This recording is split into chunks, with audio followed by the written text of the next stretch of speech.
بڑھتے ہیں آج کی کہانی کی جانب۔ یہ کہانی ہے صمد خان اور مہابانو کی۔ میں نے آپ کو آج تک مختلف کپلز کی کہانی سنائی جن کی اینڈنگ یا تو بہت سیڈ تھی یا پھر بہت ہیپی اینڈنگ تھے۔ آج جو میں آپ کو کہانی سنانے جا رہی ہوں یہ بہت مختلف کہانی ہے۔ اس کہانی سے آپ سب کو بہت اچھی موٹیویشن ملے گی۔ امید کرتی ہوں اس کہانی کو انجام تک سننے کے بعد آپ کو ایک پازیٹیو اویئرنیس ملے گی۔ یہ پناہ بستی عارضی آبادی پر مشتمل تھی جو شہر سے کچھ فاصلے پر غریبوں نے بسائی تھی۔ ان کے پاس نہ اپنی زمین تھی نہ ہی اپنی چھت۔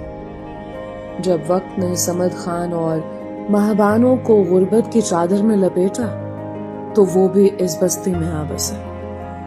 اس بستی میں چھوٹی موٹی کریانے کی دکانیں تو موجود تھیں لیکن مزدوروں اور تنہا مردوں کے لیے کوئی چائے خانہ نہیں تھا۔ صمد کو خیال آیا کہ کیوں نہ وہ ایک چائے خانہ کھول لے۔ اس نے اپنے 2 کمروں کے کچے مکان کے آگے ایک چھپر بنا کر چاروں طرف کناتیں لگا دیں اور چند کرسیاں اور میزیں رکھ کر ایک چھوٹا سا چائے خانہ قائم کر لیا۔ چائے خانے کا سامان اسے اس کے ایک پرانے دوست نے عنایت کیا تھا۔ وہ دونوں اچھے وقتوں میں گہرے دوست تھے اور تفریحی مقامات پر اکٹھے جایا کرتے تھے۔ صمد خان کی دیکھا دیکھی بستی میں چند اور چائے خانے بھی کھل گئے لیکن صمد کے چائے خانے کی تو بات ہی کچھ اور تھی کیونکہ یہاں چائے مہابانو خود اپنے ہاتھوں سے بناتی تھی۔ چائے بنانے کا سامان چولہا وغیرہ گھر کے صحن میں ہوتا اور چائے خانہ چھپر تلے واقع تھا جہاں چائے کے شوقین گاہک 2 گھڑی کے لیے خالص دودھ پتی، گرما گرم پکوڑوں اور سموسوں سے لطف اندوز ہوتے۔ صمد کا چائے خانہ شام 4 بجے کھلتا اور صبح بند رہتا۔ بستی کے اکثر مکین مزدور پیشہ تھے جو شام کو لوٹتے تو تازہ دم ہونے کے لیے صمد کے چائے خانے کا رخ کرتے۔ رفتہ رفتہ یہاں رش بڑھنے لگا۔ چائے کی شہرت دور دور تک پھیل گئی۔ ارد گرد کی آبادیوں سے بھی لوگ یہاں آ کر لذت کام و دہن حاصل کرتے۔ اس مقبولیت کی وجہ مہابانو کے ہاتھوں سے بنے ہوئے پکوڑے اور سموسے تھے جو اس قدر لذیذ ہوتے کہ ادھر سے گزر کر شہر جانے والے بھی اپنی سواری روک کر یہ اشیاء خرید کر اپنے گھر لے جاتے۔ اب تو کام کی زیادتی کے باعث مزدور بھی رکھنا پڑا۔ جب آمدنی خاطر خواہ ہونے لگی تو صمد نے چائے خانے کی چھت پختہ کروا لی اور 4 دیواری بھی بنوا لی۔ نئی میزیں اور کرسیاں خرید لیں۔ اب یہ چائے خانہ نہیں بلکہ صمد ہوٹل بن چکا تھا۔ تاہم پناہ بستی والوں کی زبان پر تو اب بھی صمد چائے خانہ ہی چڑھا ہوا تھا، لہٰذا وہ اسے ہوٹل نہیں بلکہ اب بھی چائے خانہ ہی کہتے۔ 1 سال بعد صمد اس قابل ہو گیا کہ مہابانو کے لیے سونے کے بالے اور شیشے کی ٹیوب میں پرویا ہوا ہار بھی بنوا دیا۔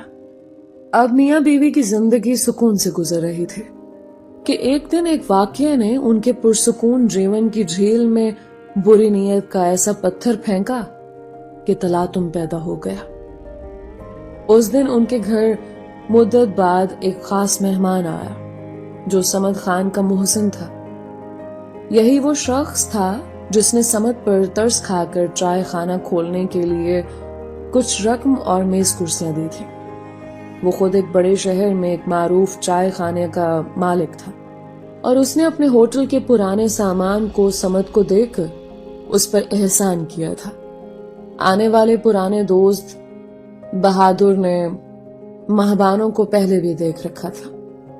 اس کی تصویر تو پہلے دن سے ہی اس کے دل پر نقش ہو گئی تھی مگر اسے حاصل کرنے کی آرزو دل میں دبا لی تھی اس نے، کیونکہ مہابانو پرائی عورت تھی اور وہ پرائی عورت بھی اس کے دوست کی عزت تھی۔ جب وہ آیا تو صمد نے اسے چارپائی پر بٹھایا اور بیوی سے کہا کہ میرا جگری دوست مدت بعد آیا ہے، تم خاص طور پر میرے مہمان کے لیے مدارات کا اہتمام کرو اور تنور میں بکرے کی ران کی سبزی بنا کر لاؤ۔ مہابانو نے شوہر کے حکم کی تعمیل کی۔ پہلے اس نے پستے، بادام، بالائی والی چائے اور باقر خانی سے مہمان کے لیے ناشتہ تیار کیا. پھر تندوری نان کے ساتھ بکرے کی ران روسٹ کر کے شوہر کو دے تاکہ وہ اپنے مہمان کی مناسب تواضع کر سکے.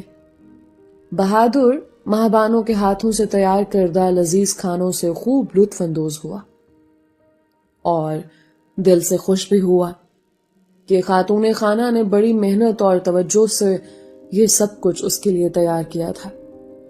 جاتے ہوئے اس نے مہابانوں کا شکریہ ادا کیا اور سمد کو باتوں میں لگا کر اپنے ہوٹل لے گیا. مگر وہ ہوٹل دراصل پردے کے پیچھے فحاشی کا اڈا بھی تھا جس کا علم سمد خان کو نہ تھا. جب سمد وہاں پہنچا تو دیکھا کہ ماحول خاصا بدلا ہوا. چائے خانہ تو سامنے کے حصے میں تھا مگر پچھلے حصے میں جہاں بہادر نے اسے بٹھایا وہاں مختلف عمروں اور شکلوں کے لوگ خوبصورت گلاسوں میں سرخ رنگ کا مشروب پی رہے تھے جو قہوہ ہرگز نہ تھا. سمد کو اس کی بو بہت ناگوار محسوس ہوئی اور اس نے وہاں سے اٹھنے کی کوشش کی مگر بہادر نے اس کا ہاتھ تھام کر زبردستی بٹھا دیا. اسی لمحے بہادر نے اشارہ کیا تو ایک لیڈی ویٹر ہاتھ میں ٹرے تھامے آ گئی اور گلاس سمد کے ہونٹوں سے لگا دیا. سمد نے سمجھا یہ قہوہ ہے مگر اس کی خوشبو بالکل مختلف تھی. بہادر نے کہا کہ میری جان کی قسم میری خاطر پی لو، دنیا کے سب غموں سے آزاد ہو جاؤ گے.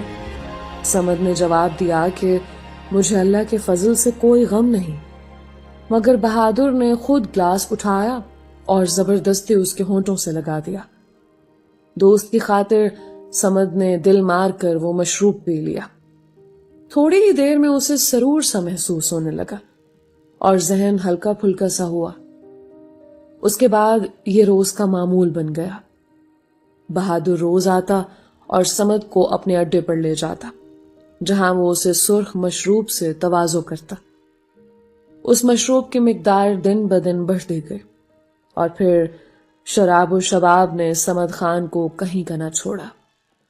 زیادہ تر وقت وہ نشے کی حالت میں رہنے لگا جس کی وجہ سے وہ اپنے چائے خانے سے لاپرواہ ہوتا گیا.